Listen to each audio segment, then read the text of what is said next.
Hello students, welcome back to our channel CMS classroom. আজকে class 9-এর জন্য প্রথম গল্প ইলিয়াস নিয়ে আলোচনা হবে। এর পরপর ক্লাস 9-এর সমস্ত গল্প কবিতা আমার এই চ্যানেলে একদম ধরে ধরে লাইন ধরে ধরে আলোচনা হবে।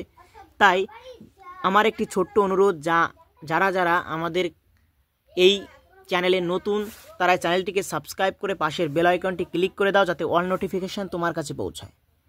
আলোচনাটি শুরুর আগে আমার কতগুলো বক্তব্য। প্রথম বক্তব্য হচ্ছে, পুরো আলোচনাটা পরপর লাইন ধরে হবে, তাই প্রথম থেকে শেষ পর্যন্ত যে দেখবে সেই আলোচনাটা পুরো শেখে রেখে দেবে, পুরো সেটে দেবে। কারণ ক্লাসে স্যার এবং ম্যাম পড়ানোর আগে তার সব জানা হয়ে যাবে আলোচনাটা। তো চ্যানেলটিকে সাবস্ক্রাইব করতে একদম ভুলো না, কারণ প্রত্যেকটা গল্প কবিতা ইউটিউবের বুকে এই চ্যানেল থেকে একদম শেখে ঝেড়ে আলোচনা হবে। বাংলা সমস্ত গল্প কবিতা ধোয়া ধোয়া হয়ে যাবে। তাই আমি তোমাদের দাদার মতো, সবাই চ্যানেলটিকে সাবস্ক্রাইব করো, লাইক কমেন্ট এবং শেয়ার করো, যাতে সমস্ত গল্প কবিতা তোমার একদম ধোয়া ধোয়া হয়ে যায়। এবার চলে আসছি ইলিয়াস গল্পে। লিও টলস্টয়ের ইলিয়াস গল্পটি, এটি মূলত একটি ইংলিশ গল্প ছিল, যাকে বাংলায় অনুবাদ করেছেন মনীন্দ্র দত্ত। প্রশ্ন আসে, কে অনুবাদ করেছেন? মনীন্দ্র দত্ত অনুবাদ করেছেন। লিও টলস্টয় সম্পর্কে জানবো। লিও টলস্টয়ের পুরো নাম ছিল কাউন্ট লিও নিকোলায়েভিচ টলস্টয়। 1928 খ্রিস্টাব্দের 26শে আগস্ট তিনি রাশিয়ার ইয়াসিনা পোলিয়ানায় জন্মগ্রহণ করেন। খুব ছোটবেলায় মা বাবাকে হারিয়েছেন তিনি, এবং তারপর তিনি এক নিকট আত্মীয়ের কাছে বড় হয়েছেন। 1962 খ্রিস্টাব্দে তার প্রথম সাহিত্য জীবন শুরু হয়। তিনি পড়াশোনার পাশাপাশি জার্মান, ফরাসি ভাষা শেখেন। তার কিছু বিখ্যাত লেখা রয়েছে, ওয়ার অ্যান্ড পিস, দ্য কসাক্স প্রভৃতি বিভিন্ন লেখা। 1910 সালে তার জীবন অবসান ঘটে, তিনি মারা যান। লিও টলস্টয়ের এই গল্পটিতে আমরা অনেক চরিত্র নিয়ে পড়ব। তার আগে বলে নিই, এই গল্পটি লিও টলস্টয়ের মূল কাব্যগ্রন্থ বা মূল যে গল্পগ্রন্থ 23 টেলস নামক গল্পগ্রন্থ থেকে নেওয়া। এটিকে বাংলায় অনুবাদ করেন মনীন্দ্র দত্ত, আমরা বলেছি। এবার শুরু হবে প্রতিটি লাইন ধরে ধরে আলোচনা। উফা প্রদেশে ইলিয়াস নামে একজন বাস্কির বাস করত। উফা প্রদেশ মানে, উফা প্রদেশ হচ্ছে রাশিয়ার পশ্চিমে একটা প্রদেশ ছিল, যেটি মূলত বাস করত স্থান প্রজাতন্ত্রের রাজধানী ছিল, এবং বিয়ালা আর উফা নদীর সংযোগস্থলে এই প্রদেশটি তার ভৌগোলিক অবস্থানের জন্য প্রতিরক্ষা, সংস্কৃতি এবং বিভিন্ন দিক থেকে গুরুত্বপূর্ণ ছিল। আর বাস্কির মানে কি? বাস্কির হলো তুর্কিদের একটা জনগোষ্ঠী, যারা মূলত মুসলিম সম্প্রদায় ছিল। এরা ঘটকি, ঘোড়া, মহিষ এই সমস্ত গৃহপালিত পশু পালন করত, এবং এদের দুধ, চামড়া, উল, কুমিজ বিক্রি করে তাদের জীবন চালাতো, মানে এটাই ছিল তাদের পেশা। ইলিয়াসের বিয়ের 1 বছর পরে যখন তার বাবা মারা গেল, তখন সে না ধনী না দরিদ্র। মানে ইলিয়াসের বিয়ের 1 বছর পরে, ইলিয়াস বিয়ে করেছে, তাই 1 বছর পরে তার বাবা মারা যায়। তখন সে না ধনী না দরিদ্র, মোটামুটি অবস্থা, ধনীও না বেশি, বড়লোকও না বেশি, গরিবও না বেশি, মোটামুটিভাবে একটা অবস্থা। ইলিয়াস হচ্ছে গল্পের চরিত্র। প্রশ্ন আসবে ইলিয়াসের চরিত্র 5 নম্বরের আসে। এবার আস্তে আস্তে আমরা যাব। 7টা ঘটকি, 2টো গরু আর 20টা ভেড়া, এই তার যা কিছু বিষয় সম্পত্তি। তার এই যা কিছু ছিল জনসম্পত্তি। কিন্তু ইলিয়াসের সুব্যবস্থায় তার সম্পত্তি কিছু কিছু করে বাড়তে লাগলো। 1 নম্বরের কোশ্চেন হতে পারে, কি কি ইলিয়াসের বিষয় সম্পত্তি ছিল? তখন বলতে হবে 7টা ঘটকি, 2টো গরু, 20টা ভেড়া। যাই হোক, তারপরে বলছে কি, কিন্তু ইলিয়াসের সুব্যবস্থায় তার সম্পত্তি কিছু কিছু করে বাড়তে থাকে। মানে ইলিয়াসের চেষ্টায় সে আর তার স্ত্রী সকলের আগে ঘুম থেকে ওঠে আর সকলের পরে ঘুমাতে দেয়। দেখো, পরিশ্রম, আমি পরিশ্রম করব তবেই সাফল্য আসবে। পরিশ্রম যদি না করি তাহলে সাফল্যর আশা আমি করতে পারি না। দেখো, ইলিয়াসের স্ত্রী সকলের আগে ঘুম থেকে ওঠে, মানে সব খুব ভোরে ঘুম থেকে ওঠে, সকলের পরে ঘুমাতে যায়, এতটা পরিশ্রম করে। সকাল থেকে রাত পর্যন্ত কাজ করে, ফলে প্রতি বছরই তার অবস্থার উন্নতি হতে লাগলো। তার যে অবস্থা ছিল সেই অবস্থা আরও ভালো হতে লাগলো। এইভাবে ৩৫ বছর পরিশ্রম করে সে প্রচুর সম্পত্তি করে ফেললো। ৩৫ বছর পরিশ্রম করেছে, 35 ইয়ার্স, এত বছর পরিশ্রম করেছে। পরিশ্রম করতে করতে তিলে তিলে তিলে তার প্রচুর সম্পত্তি তৈরি হলো। প্রশ্ন আসে কত বছর পরিশ্রম করেছে, এমসিকিউতে ৩৫ বছর। তখন তার 200 ঘোড়া, মানে এত বছর পরিশ্রম করার পর তখন তার সম্পত্তি কোন অবস্থায় এসে দাঁড়িয়েছে? এখন তার 200 ঘোড়া, 200টি ঘোড়া রয়েছে, 150 গরু মোষ আর 1200 ভেড়া। ভাড়াটে মজুররা তার গরু ঘোড়ার দেখাশোনা করে, ভাড়াটে করে রেখেছে মজুর মানে পুরুষ শ্রমিক। ভাড়াটে মজুরানিরা মানে মহিলা শ্রমিক দুধ দোয়ায়, কুমিজ, মাখন আর পনির তৈরি করে। এখানে তোমাদের খুব জানতে আগ্রহী, কুমিজ কি? কুমিজ হচ্ছে ঘটকি। ঘটকি মানে স্ত্রী ঘোড়ার দুধ থেকে তৈরি এক বিশেষ ধরনের পানীয়। মোট কথা ইলিয়াসে তখন খুব বলবলাও। বলবলাও কথার মানে হচ্ছে প্রভাব প্রতিপত্তি। পাশের সকলেই তাকে ঈর্ষা করে। পাশের কথা মানে কি? মানে আশেপাশের ওই অঞ্চলের, দূর অঞ্চলের সবাই তাকে এবার একটু হিংসা করে। কারণ সবাই কি সাকসেসের পরে হিংসা করে না? মানে ওর আছে আমার নেই, ও সাকসেস হয়ে গেছে, তখন মানুষ হিংসা করে। বলে ইলিয়াস তো ভাগ্যবান পুরুষ, যার কপাল আছে, ভাগ্য আছে, কোনো কিছুরই অভাব নেই, ওর তো মরবারই দরকার নেই। এই লাইন থেকে প্রশ্ন আসে, ওর তো মরবারই দরকার নেই মানে কি? আর ইলিয়াস ভাগ্যবান পুরুষ হয়ে গেছে, অনেক বড় লোক হয়ে গেছে, অনেক অর্থ সম্পত্তি প্রতিপত্তি করেছে, ওর তো মরবার দরকার নেই। ক্রমে ভালো ভালো লোকের সঙ্গে তার পরিচয় হতে লাগলো। দূর দূরান্ত থেকে এবার ধন সম্পত্তি বেড়েছে, ভালো ভালো লোক তো এবার পরিচয় হবেই, আত্মীয় স্বজন সবাই তো কাছে আসবেই, কারণ এবার যে সফল হয়েছে। তাই ভালো ভালো লোকের সঙ্গে তার পরিচয় হতে লাগলো। দূর দূরান্ত থেকে, অনেক দূর থেকে অতিথিরা তার সঙ্গে দেখা করতে আসে, অনেক দূর থেকে অতিথিরা আসে। সকলেই স্বাগত জানিয়ে সে তাদের ভোজ্য পানীয় দিয়ে সেবা করে। ভোজ্য মানে খাওয়ার যোগ্য, তা দিয়ে সবাইকে সেবা করে। যে যখনই আসুক কুমিজ, চা, শরবত আর মাংস সব সময়ই হাজির। যে আসবে তার বাড়িতে এই সমস্ত সব সময় তার হাজির, এই সমস্ত খাবার। অতিথি এলেই একটা বা দুটো ভেড়া মারা যায়, মানে মারা যায়, তাদেরকে তো খেতে দিতে হবে। সংখ্যায় বেশি হলে ঘটকিও মারা হয়। মানে কি? যদি অতিথিরা আসে তাহলে দুটো ভেড়া মেরে দেয়, তাদের মাংস রান্না করে খাওয়ায়। যদি সংখ্যায় অতিথিরা অনেক বেশি হয়, কোনো সময় ঘোড়াও ঘটকিও মেরে দেয়। ইলিয়াসের 2 ছেলে 1 মেয়ে। প্রশ্ন আসে ইলিয়াসের কয় ছেলে কয় মেয়ে? দেখে নাও। সকলেরই বিয়ে হয়ে গেছে। ইলিয়াস যখন গরিব ছিল ছেলেরা তার সঙ্গে কাজ করত, গরু ভেড়া চড়াতো। ইলিয়াস যখন গরিব ছিল তার সঙ্গে ছেলেরাও কাজ করত। কিন্তু বড়লোক হওয়ার পরে তারা আয়েশি হয়ে উঠেছে। আয়েশি মানে হচ্ছে আরামদায়ক, তারা যেন আরাম প্রবণ হয়ে উঠেছে, তারা আর কাজ করতে চায় না। বড়টি এক মারামারিতে পড়ে মারা গেল, বড় ছেলেটি এক মারামারিতে মারা গেছে। ছোটটি এমন এক ঝগড়াটে বউ বিয়ে করলো যে তারা বাপের আদেশই অমান্য করতে শুরু করলো। ওই তো বউয়ের খেলা হয়ে গেল কাজ। মানে ছোট এমন একটা ঝগড়াটে বউ বিয়ে করছে, বউ দিন ভরে ঝগড়া করে আর ওদের বাপের আদেশকে অমান্য করতে থাকে। ইলিয়াসের আদেশকে তার ছেলে অমান্য করতে থাকে, বউয়ের কথা শুনতে শুনতে বাপের কথা শোনে না, তাই হয়ে গেল। ফলে ইলিয়াসের বাড়ি থেকে তাদের তাড়িয়ে দেওয়া হলো। ইলিয়াসের বাড়ি থেকে বেরিয়ে যা, ইলিয়াস তাড়িয়ে দিল তাদেরকে। ইলিয়াস তাকে একটা বাড়ি দিল, তার যে ছেলেকে তাড়িয়ে দিয়েছে, যে ছেলে বউকে তাড়িয়ে দিয়েছে সেই ছেলেকে একটা বাড়ি দিল, কিছু গরু ঘোড়াও দিল। ফলে ইলিয়াসের সম্পত্তিতে টান পড়ল। তারপরেই মানে ইলিয়াসের সম্পত্তিতে এবার টান পড়েছে। এতক্ষণ কী ছিল, এতক্ষণ ভালো চলছিল সম্পত্তি, যেই ছেলেকে ওখান থেকে কিছুটা দিয়েছে এবার সম্পত্তিতে একটু টানাটানি শুরু হয়েছে। তারপরে ইলিয়াসের ভেড়ার পালে মরক লেগে অনেকগুলো মরে গেল। এখানে বলে রাখি, মরক মানে হচ্ছে মহামারী।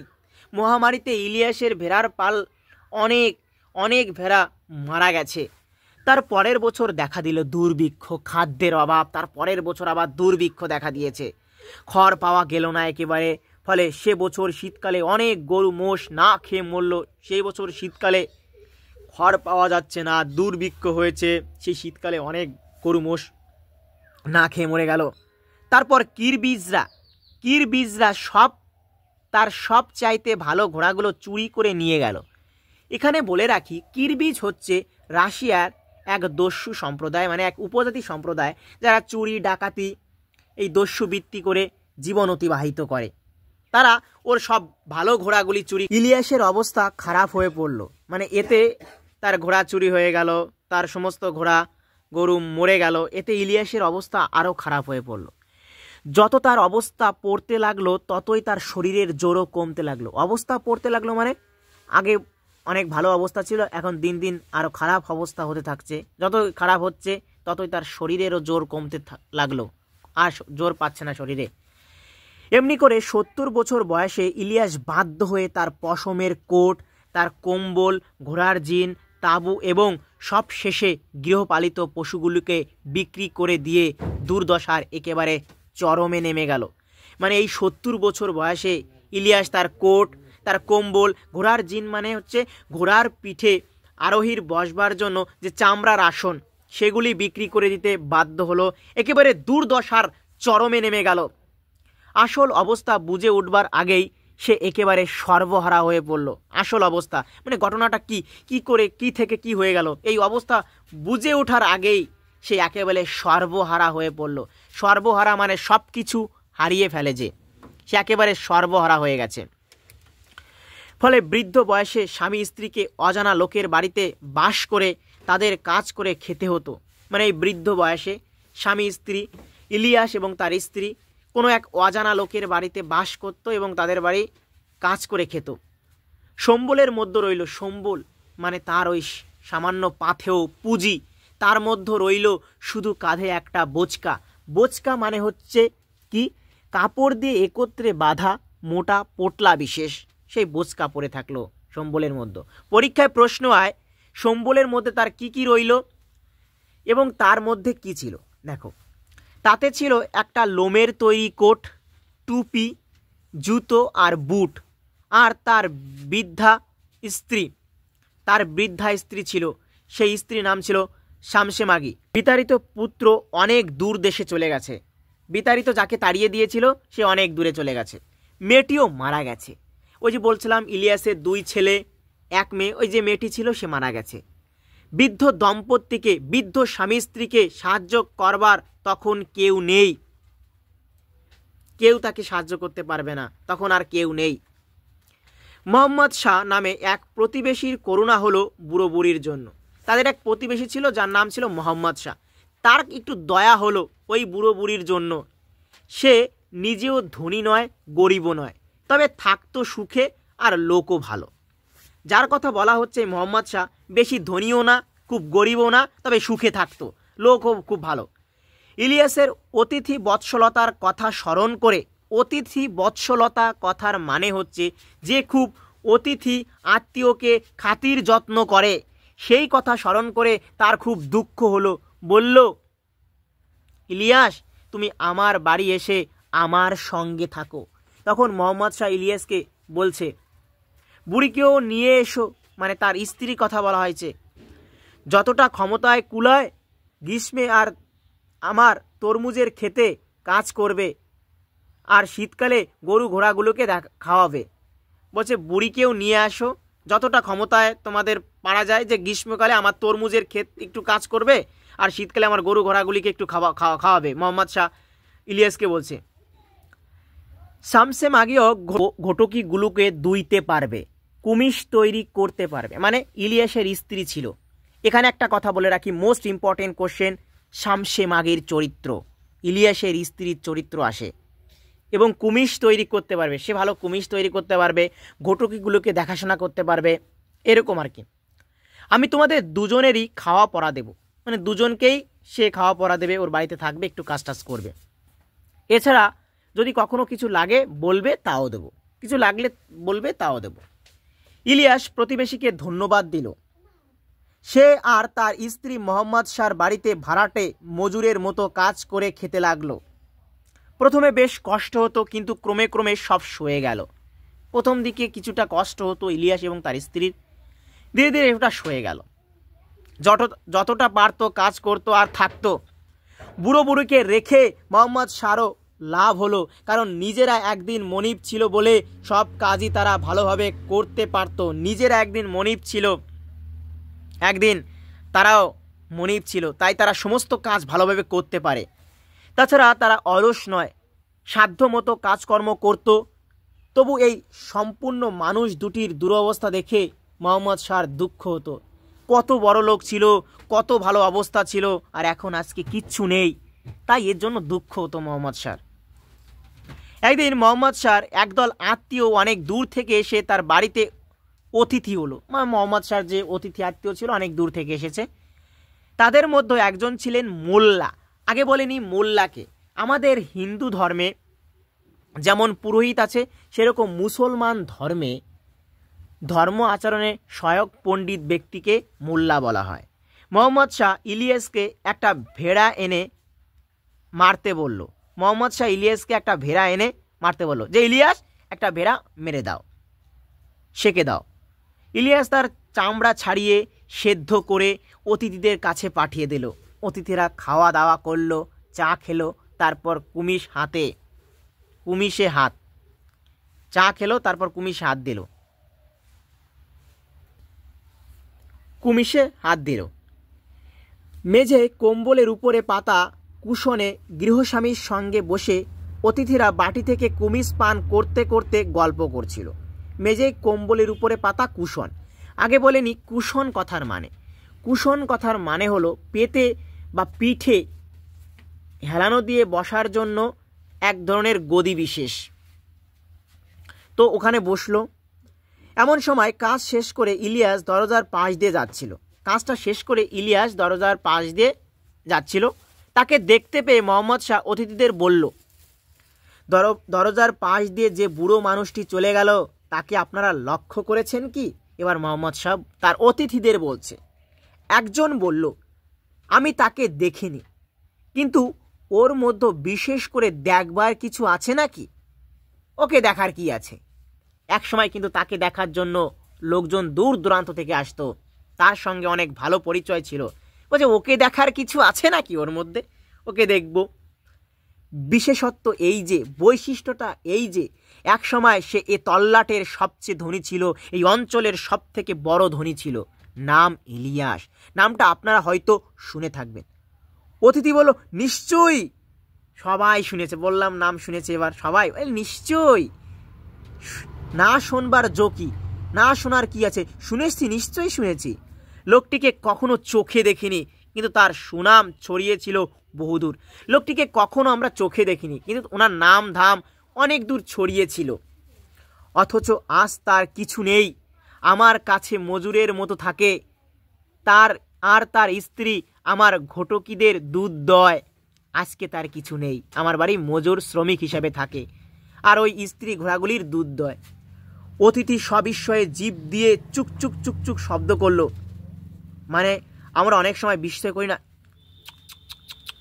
এরকম শব্দ করলো। ঘাড় নাড়তে নাড়তে বলল, সত্যি ভাগ্য যেন চাকার মতো ঘোরে। আগে কি ছিল, এখন কি হয়ে গেছে। অর্থাৎ মানুষের জীবনে ভাগ্য যেন চাকার মতো ঘোরে। চাকা যেরকম ঘোরে, আজকে কারো ভালো অবস্থা, কালকে কারো দুরবস্থা। একজন উপরে ওঠে তো আরেকজন তলায় পড়ে যায়। একজন উপরে উঠবে, আরেকজন তলায় পড়ে যাবে। আজকে যে উপরে আছে সে একদিন তলায় পড়ে যাবে, আজকে যে তলায় আছে সে একদিন উপরে চলে যাবে। আহা, বলুন তো, বুড়ো লোকটা এখন নিশ্চয়ই খুব বিষণ্ণ। কি জানি, খুব চুপচাপ আর শান্ত হয়ে থাকে, কাজও করে ভালো। ওরা বলছে, অতিথিরা একটু বিহব্বল হয়ে বলছে, বুড়ো লোকটা এখন খুব বিষণ্ণ মনে হয়, খুব দুঃখিত। তখন মোহাম্মদ, কি জানি, উনি তো চুপচাপ থাকে, শান্ত থাকে, কাজও খুব ভালো করে। অতিথি বলল, লোকটির সঙ্গে একটু কথা বলতে পারি কি? জীবন সম্পর্কে ওকে কিছু জিজ্ঞাসা করতে চাই আমি। একজন অতিথি বলল, ওকে জীবন সম্পর্কে আমি কিছু জিজ্ঞাসা করব, এই আর কি, আর কিছু না। গৃহস্বামী বলল, নিশ্চয়ই পারেন। মানে ঘরের মালিক মোহাম্মদ শাহ বলল, হ্যাঁ, আপনি ওনার সঙ্গে কথা বলতে পারেন। তারপর তাঁবুর বাইরে গিয়ে ডাকলো, বাবাই একবার এদিকে এসো তো। বাবাই কথার মানে হচ্ছে দাদু। তোমার বুড়িকেও সঙ্গে নিয়ে এসো। আমাদের সঙ্গে একটু কুমিজ পান করবে। এবার অতিথি ডাকছে। ইলিয়াস আর তার স্ত্রী এলো। ইলিয়াস অতিথি এবং গৃহস্বামীকে নমস্কার করলো, প্রার্থনা করলো, তারপর দরজার পাশে এক কোণে বসলো। তার স্ত্রী পর্দার আড়ালে গিয়ে কর্ত্রীর পাশে বসলো, মানে ওই গৃহের যে কর্ত্রী ছিল, মালকিন ছিল, তার পাশে গিয়ে বসলো। ইলিয়াসকে এক বাটি কুমিজ দেওয়া হলো। সে আবার অতিথি এবং গৃহস্বামীকে মাথা নিচু করে নমস্কার করলো এবং একটু খেয়ে বাকিটা নামিয়ে রাখলো। অতিথি তাকে জিজ্ঞাসা করলো, আচ্ছা বাবাই, আমাদের দেখে তোমার অতীত জীবনের সুখ সমৃদ্ধির কথা স্মরণ করে এবং এখনকার দুরবস্থার কথা ভেবে কি খুব কষ্ট হচ্ছে? বলছে, আমাদের দেখছো, মানে আমাদের যে এখন ভালো অবস্থা, সুখ সমৃদ্ধি সাফল্য, আমাদের দেখে, আমাদের এরকম অবস্থা দেখে আর তোমার এই দুরবস্থার কথা ভেবে কি খুব কষ্ট হচ্ছে? ইলিয়াস হেসে বলল, সুখ দুঃখের কথা যদি বলি আপনারা হয়তো আমার কথা বিশ্বাস করবেন না, বরং আমার স্ত্রীকে জিজ্ঞাসা করুন। তিনি মেয়ে মানুষ, তার মনেও যা মুখেও তাই। মেয়ে মানুষের মনেও যা মুখেও তাই, তাই নাকি? জানতাম না, জেনে নাও একটু, আজকাল পাবে কিনা জানি না। এ বিষয়ে তিনি পুরোই সত্য বলতে পারেন। মানে তিনি বলছে, ইলিয়াস বলছে আমার স্ত্রীর কাছে শুনুন, ও এ বিষয়ে ভালো বলতে পারবে, কারণ ওর মনেও যা মুখেও তা। অতিথি তখন পর্দার দিকে তাকিয়ে বলল, আচ্ছা ঠাকমা, আগেরকার সুখ আর এখনকার দুঃখ সম্পর্কে তোমার মনের কথাটা বলো তো। পর্দার আড়াল থেকে শামসে মাগি বলতে লাগলো, এই হলো আমার মনের কথা। 50 বছর এই বুড়ো আর আমি একত্রে বাস করেছি, মানে 50 বছর ধরে আমরা ঘর সংসার করছি, সুখ খুঁজেছি কিন্তু কখনো না সুখ পাইনি। আর আজ এখানে এই আমাদের দ্বিতীয় বছর, মানে 50 বছর পর ধরে আমরা সুখ খুঁজে বেরিয়েছিলাম, কোনো দিন সুখ খুঁজে পাইনি। 50 বছর আমাদের বিয়ে হয়েছে, সুখ খুঁজে বেরিয়েছি, কোনো দিন সুখ খুঁজে পাইনি। যখন আমাদের কিছুই নেই, যখন আমরা ভাড়াটে মানুষের মতো বেঁচে আছি, তখন আমরা পেয়েছি সত্যিকারের সুখ। আজ আর কিছুই চাই না। এত বছর সুখ খুঁজে পাইনি, আর যখন আমরা এই ভাড়াটে মানুষের মতো বেঁচে আছি, এইভাবে রয়েছি, তখন আমরা পেয়েছি সত্যিকারের সুখ। আর কিছুই চাই না। অতিথিরা বিস্মিত, গৃহস্বামীও বিস্মিত। সে উঠে দাঁড়ালো, পর্দা সরিয়ে বুড়ির দিকে তাকালো। 2 হাত ভেঙে বসে সে স্বামীর দিকে চেয়ে হাসছে, স্বামীও হাসছে। এবার শামসে মাগি কথা বলে তার স্বামীর দিকে তাকিয়ে হাসছে, তার স্বামীও হাসছে। বুড়ি আবার কথা বলল, আমি সত্যি কথাই বলছি, তামাশা করছি না। আমি যা বলছি সত্যি কথাই বলছি, আমি একদম তামাশা নাটক করছি না। অর্ধ শতাব্দী ধরে আমরা সুখ খুঁজেছি। অর্ধ শতাব্দী কথার মানে 50 বছর। যতদিন ধনী ছিলাম কখনো সুখ পাইনি, এতদিন ধনী ছিলাম কখনো সুখ পাইনি। কিন্তু আজ এমন সুখের সন্ধান আমরা পেয়েছি, এমন সুখের খোঁজ আমরা পেয়েছি যে আর কিছুই আমরা চাই না। কিন্তু এখানে এখন কিসে তোমাদের সুখ হচ্ছে? অতিথি আবার জবাব, তো বোঝা গেল না কিসে তোমাদের সুখ হচ্ছে এখন? বলছি, যখন ধনী ছিলাম বুড়োর আর আমার এক মুহূর্তের জন্য শান্তি ছিল না। কথা বলবার সময় নেই, অন্তরের কথা ভাববার সময় নেই, ঈশ্বরের কাছে প্রার্থনা করবার সময় নেই। যখন আমরা সুখে ছিলাম, আমাদের অনেক ধন সম্পত্তি ছিল, তখন আমরা কথা বলবার সময় পেতাম না। অন্তরের কথা, মনের কথা একে অপরকে যে ভাগাভাগি করার সময় পেতাম না, ভাববার সময় পেতাম না, ঈশ্বরকে ভগবানকে ডাকার সময় পেতাম না। দুশ্চিন্তার অন্ত ছিল না, এত চিন্তা করেছি। হয়তো অতিথিরা এলেন, এক দুশ্চিন্তা, কাকে কি খেতে দিই, মানে দুশ্চিন্তা তখন অন্যরকমের চিন্তা শুরু হবে যে একজন অতিথি এলেন, কাকে কি খেতে দিই, কি উপহার দিই, যাতে লোক নিন্দে না করে। আবার অতিথিরা চলে গেলে মজুরদের দিকে নজর দিতে হয়, তারা যেমন কম খেটে বেশি খেতেই ব্যস্ত। আবার অতিথিরা চলে গেলে মজুরদের দিকে নজর দিই যে তারা খুব কম খেটে বেশি খেতে চায়। আমরাও নিজেদের স্বার্থে তাদের উপর কড়া নজর রাখি, সেও তো পাপ। মানে নিজেদের স্বার্থে ওই মজুরিদের উপর কড়া নজর রাখি, সেও তো পাপ। অন্যদিকে দুশ্চিন্তা, এই বুঝি নেকড়েতে ঘোড়ার বাচ্চা বা গরুর বাছুরটা নিয়ে গেল, আবার এরকম দুশ্চিন্তাও হয় যে এই নেকড়েতে ঘোড়ার বাচ্চা নিয়ে গেছে, এই গরুর বাচ্চা নিয়ে গেছে, ওই ওই এর বাচ্চা নিয়ে গেছে, ওই তোমার বাচ্চা নিয়ে গেছে, মানে এই বাচ্চাগুলো নিয়ে গেছে, গরুর বাচ্চা নিয়ে গেছে। কিন্তু চোর এসে ঘোড়াগুলোই নিয়ে সরে পড়ল, কিংবা চোর এসে ওই ঘোড়াগুলোকেই নিয়ে সরে পড়ল। রাতে ঘুমোতে গেলাম, কিন্তু ঘুমোনোর উপায় নেই, মনে শুধু দুশ্চিন্তা। এই চোর আসে, সেই চোর আসে, ও নিয়ে গেল, এই ঘোড়া নিয়ে গেল, ওই নেকড়েটা ওই বাছুরটা নিয়ে গেল, এরকম শুধু দুশ্চিন্তা। ভেরি বুঝি ছানাগুলোকে চেপে মেরে ফেললো, ফলে সারা রাত ঘুমই ছিল না। একটা দুশ্চিন্তা পেরোতেই আর একটা এসে মাথা চাড়া দিত। একটা দুশ্চিন্তা পার করেছি তো আর একটা এসে মাথায় গেঁথে যেত। শীতের জন্য যথেষ্ট খড় মজুত আছে তো? শীতের জন্য যথেষ্ট খড় মজুত আছে তো? এছাড়া বুড়োর সঙ্গে মতবিরোধ ছিল।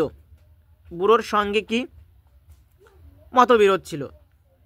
সে হয়তো বলল এটা এভাবে করা হোক, আমি বললাম অন্যরকম। বুড়োর সঙ্গে মতবিরোধ ছিল, মানে আমার স্বামী বলল যে আমি এইভাবে করতে চাই, কিন্তু আমি ওটা মানলাম না। উনি যেটা বললো আমি মানলাম না, আমি যেটা বললাম উনি মানলো না। এরকম করে মতবিরোধ হতো।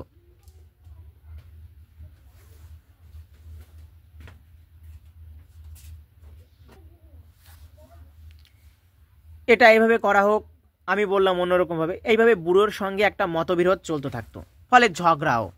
সেও তো পাপ, কাজেই এক দুশ্চিন্তা থেকে আরেক দুশ্চিন্তায়, এক পাপ থেকে আরেক পাপেই দিন কাটতো। সুখী জীবন কাকে বলে কোনোদিন বুঝিনি। লাইনটিকে আন্ডারলাইন করো, সুখী জীবন কাকে বলে কোনোদিন বুঝিনি, এটা থেকে প্রশ্ন হয়।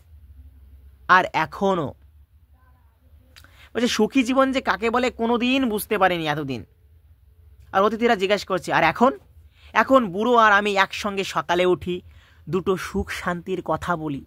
ও ওর মনের কথা আমার কাছে বলে, আমি আমার মনের কথা ওর কাছে বলি। দুজন দুজনে মনের কথা বলা বলি করার সময় পেয়েছি এখন। ঝগড়াও কিছু নেই, দুশ্চিন্তাও কিছু নেই। আমাদের একমাত্র কাজ প্রভুর সেবা করা। প্রভুর সেবা করা। যতটা খাটতে পারি স্বেচ্ছায় খাটি, যতটা আমি পরিশ্রম করতে পারি আমার নিজের ইচ্ছায় খাটি। কাজেই প্রভুর কাছে আমাদের লাভ বই লোকসান নেই, আমাদের লাভ ছাড়া কোনো ক্ষতি নেই। বাড়িতে এলেই খাবার ও কুমিশ পাই, শীতকালে গরম হবার জন্য লোমের কোট আছে, জ্বালানি আছে, আত্মার কথা আলোচনা করবার এবং ভাববার সময়ও আছে যথেষ্ট। এখন আমি আমার স্ত্রীর সঙ্গে দুটো মনের কথা বলার সময় পাই, তার কথা ভাবার সময় পাই। এখন অনেক সময় আছে, সময় আছে ঈশ্বরের কাছে প্রার্থনা করবার। 50 বছর ধরে সুখ খুঁজে খুঁজে এতদিনে পেয়েছি। অতিথিরা হেসে উঠল, কিন্তু ইলিয়াস বলল, বন্ধুগণ হাসবেন না, এটা তামাশা নয়, এটাই মানুষের জীবন। আমার স্ত্রী আর আমি অবুঝ ছিলাম, তাই সম্পত্তি হারিয়ে কেঁদেছিলাম। আমি আর আমার স্ত্রী অবুঝ ছিলাম, তখন বুঝি নেই, তখন সম্পত্তি হারিয়ে কেঁদেছিলাম। কিন্তু ঈশ্বর আমাদের কাছে সত্যকে উন্মুক্ত করেছেন, সত্যকে আমার কাছে দেখিয়ে দিয়েছেন। আর সে কথা যে আমরা আপনাদের বললাম তা ফুর্তির জন্য না, তা আনন্দ ঠাট্টার জন্য না। আপনাদের বলছি এ কথা ফুর্তির জন্য বলি নেই, আপনাদের কল্যাণের জন্য বলেছি। তখন মোল্লা বললেন, এটা খুবই জ্ঞানের কথা। ইলিয়াস যা বলল সবই সত্য এবং পবিত্র গ্রন্থে লেখা আছে। শুনে অতিথিরা ভাবতে বসলো। ওই মোল্লা একটু জ্ঞানী গুণে ছিল। পবিত্র গ্রন্থে লেখা আছে ইলিয়াস যা বলেছে, এখানে সব কথা সত্য। শুনে অতিথিরা ভাবতে বসলো। গল্পটি কেমন লেগেছে, ভালো লাগলে অবশ্যই লাইক, কমেন্ট এবং বন্ধু বান্ধবীদের মধ্যে শেয়ার করো। এইভাবে প্রতিটি আলোচনা আমার এই চ্যানেলে ধরে ধরে হবে, তাই চ্যানেলটিকে সাবস্ক্রাইব করতে একদম ভুলো না। পুরো গল্পটি যে দেখবে পুরো শেখে রেখে দেবে, কারণ প্রতিটি লাইন ধরে ধরে আলোচনা হয়েছে এখানে। আর একটা কথা, তোমরা এরপর কোন টপিক্সের উপর গল্প কবিতা চাও সেটা অবশ্যই কমেন্টে লিখে জানিও।